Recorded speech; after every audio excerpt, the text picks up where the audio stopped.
একটি গরিব ছেলে রাস্তা দিয়ে হেঁটে যাচ্ছিল। হঠাৎ সে দেখল একটি দুর্বল বিড়াল তার পাশ দিয়ে হাঁটছে।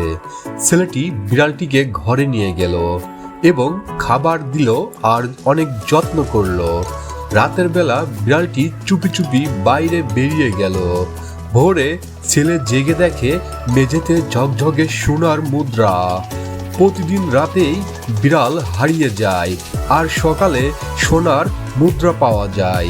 একদিন ছেলে চুপি চুপি বিড়ালটিকে অনুসরণ করলো। চাঁদের আলোয় বিড়ালটা জাদুর মতো জ্বলে উঠল। হঠাৎ সে রূপ নিল এক জাদুকরী আলোকিত বিড়ালে। ছেলে অবাক হয়ে দেখতে লাগলো।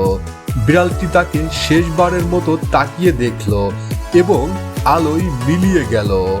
আসলে ভালোবাসা সবসময় অপ্রত্যাশিত আশীর্বাদ নিয়ে আসে।